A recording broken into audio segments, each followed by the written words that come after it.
জুলাই সনদের আইনি ভিত্তি ছাড়া নির্বাচনের সুযোগ নেই বলছে জামায়াত। ভোটের বৈধতার জন্য আগেই গণভোট দাবি ৮ দলের। যারা জুলাই বিপ্লব মানবেন না তাদের জন্য ২৬ সালে কোনো নির্বাচন নাই। জনতা কি চায় কান পেতে শোনার চেষ্টা করো। যদি এই ভাষা বুঝতে ব্যস্ত হন, পরিণতির জন্য তাকে তৈরি থাকতে হবে। যেখানে আইনি ভিত্তির ব্যাপারে একমত আপনারা পোষণ করেছেন, সেখানে গণভোটে এত গরিবসী কেন? গণভোট ছাড়া বাংলার মাটিতে আমরা আর কোনো কিছুই হতে দেব না। সনদের বাইরের কিছু চাপানোর চেষ্টা হলে মানবে না বিএনপি। অমীমাংসিত বিষয় অন্তর্ভুক্ত করলে দায় নিতে হবে সরকারকে। স্বাক্ষরিত সনদের বাইরে গিয়ে সরকার কোনো সিদ্ধান্ত নিতে যায়, যারা সনদে স্বাক্ষর করেছে তাদের উপরে কোনো দায় দায়িত্ব বর্তাবে না বা মানতে বাধ্য নয়। শেখ হাসিনাকে বিদায় করার পরে এখন তো দেখতে পাচ্ছি সংবিধান মানতে চায় না, তারাও তাদের সিদ্ধান্ত আরেকজনের উপর চাপিয়ে দিতে চায়। প্রতিটি যদি দায়িত্ব এই দেশের মানুষের উপর চাপাই দিতে চান, তাহলে সব দায় দায়িত্ব আপনার দেশের মানুষকে গ্রহণ করবে না। দেখছিলেন প্রধান শিরোনাম। রাত ১১টার সময় সঙ্গে আছি আমি সাদিক হাসান ইমন। এছাড়া খেলার খবর জানাতে থাকবেন। ধন্যবাদ আপনাকে। বিশ্বের নানা প্রান্তের খেলাধুলার খবর জানিয়ে দেব আমি মাকসুম আলম খান। এবার অন্যান্য শীর্ষ সংবাদ।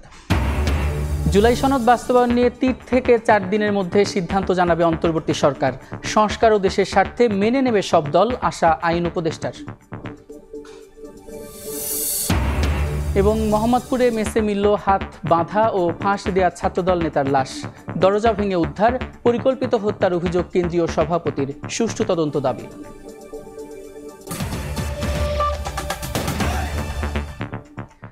জুলাই সনদের আইনি ভিত্তি ছাড়া আগামী নির্বাচনের কোনো সুযোগ নেই বলে হুঁশিয়ারি দিয়েছেন জামায়াত সহ ৮ দলের শীর্ষ নেতারা।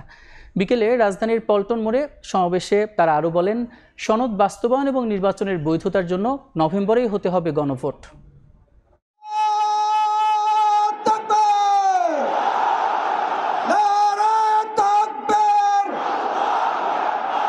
রাজধানীর বিভিন্ন এলাকা থেকে আসছে খণ্ড খণ্ড মিছিল। গন্তব্য রাজধানীর পল্টন মোড়। সমাবেশস্থল ছাপিয়ে গুলিস্তান থেকে নাইটেঙ্গেল মোড়, বাইতুল মোকাররম উত্তর গেট থেকে মৎস্য ভবন মোড় পর্যন্ত তৈরি হয় জনসমুদ্র। চলতি মাসেই গণভোট সহ 5 দাবিতে 8 দলের সমাবেশে মঙ্গলবার বিকেল 3টা থেকে একে একে বক্তব্য দিতে শুরু করেন শীর্ষ নেতারা। জাতীয় নির্বাচনের আগে গণভোট দিতে হবে বলেন, আগে গণভোট না হলে প্রশ্নবিদ্ধ হবে নির্বাচন। জুলাই সনদের আইনি ভিত্তি ছাড়া হবে না কোনো ভোট। গণভোটে তা যদি আইনি ভিত্তি না হয় তাহলে কিসের ভিত্তিতে জাতীয় নির্বাচন হবে? একমাত্র গণভোটের মধ্য দিয়ে জাতির আকাঙ্ক্ষা পূরণের যত সংস্কার হয়েছে তার আইনি ভিত্তি দেওয়া সম্ভব। জুলাই সনদ কোন কাগজের সনদ হিসেবে আমরা দেখতে চাই না। জুলাই সনদকে আমরা আগামীর বাংলাদেশের রূপরেখা হিসেবে দেখতে চাই। বাংলাদেশের ছাত্র জনতা, সর্বশ্রেণীর মানুষ আজকে জুলাই ভিত্তিক আইনি সর্বপ্রথম চায়, তারপর জাতীয় নির্বাচন চায়। প্রধান অতিথির বক্তব্যে জামায়াত আমির ডাক্তার শফিকুর রহমান হুঁশিয়ারি দেন, জুলাই বিপ্লবকে যারা ধারণ করে না তাদেরকে আগামী নির্বাচনে অংশ নিতে দেয়া হবে না। জুলাই বিপ্লবকে স্বীকৃতি দিতে হবে। যারা জুলাই বিপ্লব মানবেন না তাদের জন্য ২৬ সালে কোনো নির্বাচন নাই। জুলাই বিপ্লবের স্বীকৃতি দিতে হবে। জুলাই সনদের আইনি ভিত্তি দিতেই হবে। এই আইনি ভিত্তি ছাড়া কোনো নির্বাচন অনুষ্ঠান হওয়ার কোনো সম্ভাবনা নেই। নেতারা জানান, জুলাই সনদে জনগণের দাবির প্রতিফলন ঘটেছে। জনগণের দাবি পূরণ না হওয়া পর্যন্ত আন্দোলন অব্যাহত থাকবে। আমরা আঙ্গুল বাঁকা করতে জানি। শফিক মুন্সি, সময় সংবাদ, ঢাকা। জুলাই সনদের বাইরে সরকার কোনো সিদ্ধান্ত চাপিয়ে দিলে স্বাক্ষরকারী দলগুলোর মানতে বাধ্যবাধকতা থাকবে না বলে জানিয়েছেন বিএনপি নেতারা। দলের স্থায়ী কমিটির সদস্য খন্দকার মোশাররফ হোসেন জানিয়েছেন, উপদেষ্টাদের মধ্যে কেউ কেউ সনদের বাইরে সরকারের সিদ্ধান্ত বাস্তবায়নের জন্য যেসব বক্তব্য দিচ্ছেন তা বিভ্রান্তিকর। সালাউদ্দিন আহমেদ বলেন, জুলাই সনদ ইস্যুতে রাষ্ট্রপতির আদেশ জারির মতো অবস্থা এখন দেশে নেই। এক মূল্যবান জুলাই জাতীয় সনদ বাস্তবায়ন প্রক্রিয়ায় গণভোট আয়োজন কবে হবে এ নিয়ে রাজনৈতিক দলগুলোকে সমঝোতার জন্য সরকারের বেঁধে দেওয়া 7 দিনের সময় শেষ হয়েছে।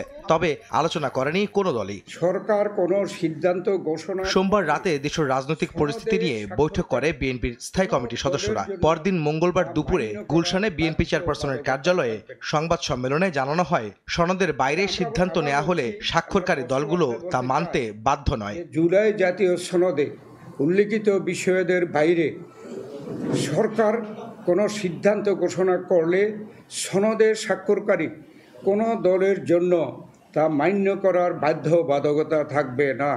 বিএনপির স্থায়ী কমিটির আরেক সদস্য সালাউদ্দিন আহমদ বলেন, রাষ্ট্রপতির আদেশ জারি করার মতো অবস্থা এখন দেশে নেই, তবে সরকার প্রজ্ঞাপন জারি করতে পারে। একমাত্র অধ্যাদেশ প্রণয়ন করা ছাড়া রাষ্ট্রপতির অন্য কোনোভাবে আইন প্রণয়ন করার ক্ষমতা এখন নেই। সেটা প্রজ্ঞাপনের মাধ্যমে সরকার প্রকাশ করতে পারে, গেজেট নোটিফিকেশন, আইন হবে না সেটা। এদিন রাজধানীর রমনায় এক অনুষ্ঠানে বিএনপির স্থায়ী কমিটির আরেক সদস্য আমির খসরু মাহমুদ চৌধুরী বলেন, শেখ হাসিনার মতো নিজেদের সিদ্ধান্ত রাজনৈতিক দলগুলোর উপর চাপিয়ে দেওয়ার চেষ্টা করছে অন্তর্বর্তীকালীন সরকার। অনেক ষড়যন্ত্র, অনেক কর্মসূচি, অনেক কথা আমরা শুনতেছি। শেখ হাসিনা তো বিদায় করার পরে এখন তো দেখতে পাচ্ছি সংবিধান মানতে চায় না, আইন মানতে চায় না, তারাও তাদের সিদ্ধান্ত আরেকজনের উপর চাপিয়ে দিতে চায়। সাবেক মেয়র মরহুম সাদেক হোসেন খোকার মৃত্যুবার্ষিকী উপলক্ষে ঢাকা দক্ষিণ সিটির নগর ভবনে আয়োজিত আলোচনা সভায় দেশে আওয়ামী লীগের দোসরদের বিশৃঙ্খলার অপচেষ্টা রুখে দেওয়ার হুঁশিয়ারি দেন বিএনপির স্থায়ী কমিটির সদস্য নজরুল ইসলাম খান। ফ্যাসিবাদী সরকারের পতন হয়েছে, তারা পালিয়ে গেছে, কিন্তু তাদের দোসররা এখনো আছে। তারা নানাভাবে বিশৃঙ্খলা সৃষ্টির চেষ্টা করছে, নানাভাবে গণতন্ত্রের বিরুদ্ধে অবস্থান নিচ্ছে। যেই যেভাবে অবস্থান গ্রহণ করুক, তার বিরুদ্ধে আমাদেরকে ঐক্যবদ্ধভাবে দাঁড়াতে হবে। নির্বাচন বানচালের ষড়যন্ত্র প্রতিহতে সবাইকে ঐক্যবদ্ধ হওয়ার আহ্বান জানান বিএনপি নেতারা। আমরা গণতান্ত্রিক ভাষায় কথা বলবো। আহমেদ সালেহীন, সময় সংবাদ, ঢাকা। সংস্কার নিয়ে 9 মাস আলোচনার পরও অমীমাংসিত বিষয় রাজনৈতিক দলগুলোর ওপর চাপিয়ে দিলে অন্তর্বর্তী সরকারকে দায় নিতে হবে বলে হুঁশিয়ারি দিয়েছেন বিএনপির মহাসচিব মির্জা ফখরুল ইসলাম আলমগীর। দুপুরে ঠাকুরগাঁওয়ে মতবিনিময় সভায় তিনি আরও বলেন, ভোট হলে অস্তিত্ব থাকবে না বলেই নির্বাচন পেছাতে চায় জামায়াত। দেশজুড়ে চলছে নির্বাচনী ডামাডোল। দিনরাত এক করে নিজ নিজ নির্বাচনী এলাকায় ছুটছেন বিএনপির প্রার্থীরা।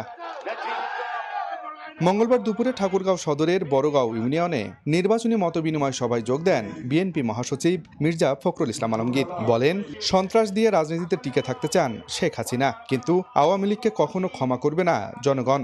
উনি একটা সন্ত্রাসী এবং সন্ত্রাস দিয়ে উনি টিকে থাকতে চান।